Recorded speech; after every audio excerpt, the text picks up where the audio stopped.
going on, everyone? My name is Jamon McKinney, or you can just call me Juice because that is my nickname.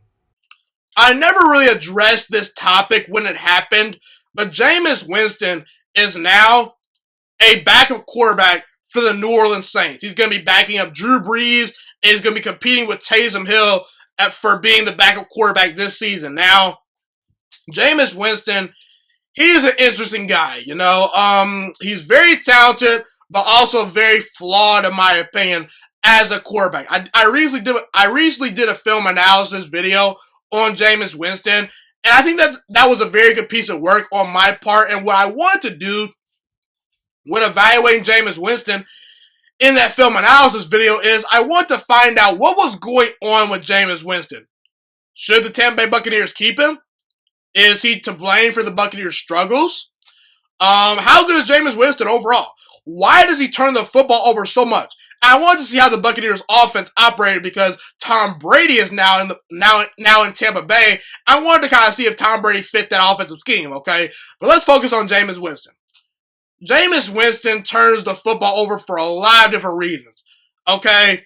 Sometimes it's poor decision-making. Sometimes he's not reading the defenses. He's missing reads. Sometimes it's just an inaccurately thrown football. It's everything, And he pushes the ball down the field a lot, too. So you're naturally going to turn the football over a little bit more if you're throwing the football consistently down the field rather than just checking the football down to your running backs and, your playmakers and tight ends, et cetera, okay? But see, when it comes to Jameis Winston, it's not just the turnovers that are issues. Jameis Winston, post-snap, sometimes just doesn't have a plan. Sometimes Jameis Winston just doesn't see guys that are wide open within the structure of the play. He misses reads a lot, okay? And at times, Jameis Winston held on to the football way too long. He really struggles with touch passes, as far as layering the football in between defenders over linebackers. He kind of only has a fastball at this point in his career. At times, he's shown he can throw touch passes, but that's not his strength. He's just not very precise. And overall, he's not that accurate. That's what contributes to Jameis Winston's struggles. Not just the turnovers, not just the interceptions, all of those things. So Jameis Winston has a lot of cleaning up to do when evaluating his overall game. Jameis Winston has a lot of things that he needs to clean up, okay? I understand that Jameis Winston, last year threw for 5,109 yards, 33 touchdown passes, had an 84 pass rating along with those 30 interceptions, and we're not even going to count the fumbles, I understand that he put up numbers, but he had some very good players around him. And the Buccaneers were often trailing in games because Jameis Winston put them in position to trail in the first place. The Buccaneers really started off games very slowly due to Jameis Winston's inability to be proficient and accurate and due to his turnovers, okay? So you're going to put up numbers if you're trailing a lot and you're playing with good players on the outside at wide receiver and you're pushing the football down the field, okay? I'm convinced that a top 10 quarterback can do what Jameis Winston did, but much better. They will be much more accurate and much more proficient in that offense. That's why I believe Tom Brady is going to come to Tampa and play very well. That's why I believe that Aaron Rodgers is ultimately the best fit for the Buccaneers offense, which I mentioned in that episode breaking down Jameis Winston's film, okay? But see, let me not poop with Jameis Winston too much more. I believe Jameis Winston has a chance to resurrect his career in New Orleans. For a couple reasons, okay? The first reason is Jameis Winston is now humbled, okay? Jameis Winston had to sign a very cheap deal to be a backup quarterback. Jameis Winston was drafted #1 overall. He got first-round quarterback money. That's pretty good life for a rookie quarterback and for a young guy in the NFL. Now he's humbled. He's not getting paid as much as he did when he was back in Tampa Bay. Also, Jameis Winston has been the man for his entire career, okay? In high school, Jameis Winston had all the offers you can imagine. He had offers from Ohio State. He had offers from LSU. He had offers from Alabama. He had offers from Auburn. He could have went to any school of his choosing. He was the golden boy in high school. And he ultimately chose Florida State, who before Jimbo Fisher got fired and before Willie Taggart, kind of tore down that program, Florida State was arguably the best team in the ACC and a top 5 program when Jameis Winston went to that school. At least he made them a top 5 program, okay? Jameis Winston won the Heisman. He won a national championship. He was picked number 1 overall. He's been the top dog his entire life. And now he's a backup quarterback. You mean to tell me that's not going to put a chip on Jameis Winston's shoulder? You mean to tell me he's not going to be super motivated to prove all the haters and doubters wrong? I digress. Also, keep in mind, Jameis Winston is now playing under Sean Payton, who outside of Andy Reid is probably the best offensive mind at head coach in the entire NFL. Sean Payton is a very good mastermind when it comes to offense. And what Sean Payton does better than probably anyone else in the entire NFL, in my opinion, as a play caller, is he maximizes your strengths while hiding your deficiencies. Listen, Drew Brees does not have the greatest arm anymore. But see, it doesn't look like Drew Brees at times is washed because Sean Payton is scheming up very easy completions for Drew Brees, and he built an offense around Drew Brees' skill set. Drew Brees used to have one of the better arms in the entire NFL. That's no longer the case. Drew Brees' arm is kind of on a pitch count nowadays. But Sean Payton, he coaches around that. And he built an offense to where he doesn't expose Drew Brees. He maximizes Drew Brees' strengths while also hiding his weaknesses, okay? Not to mention, Sean Payton is a very aggressive play caller.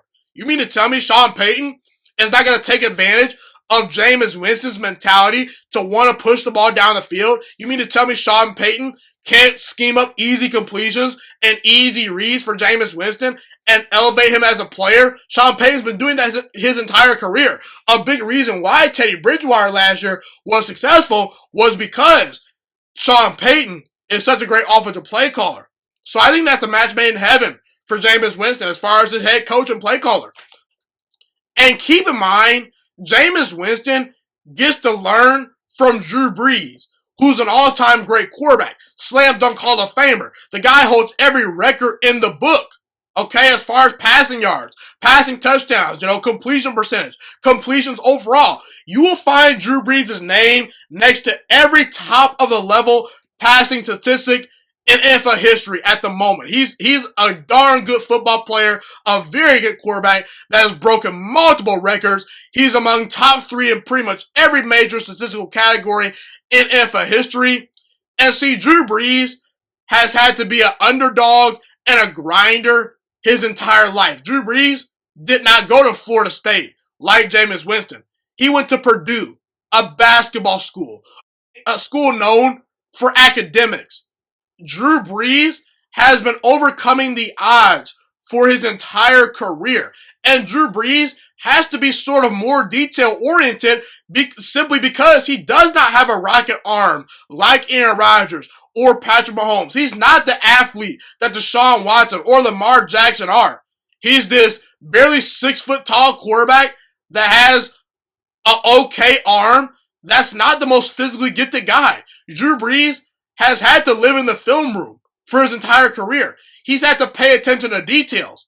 That's something Jameis Winston lacks. Jameis Winston is horrible when it comes to his footwork, his mechanics, and attention to detail as a quarterback. He's not very good at processing and reading defenses. He's not a very good decision maker. He's a guy that at times holds on to the football way too long.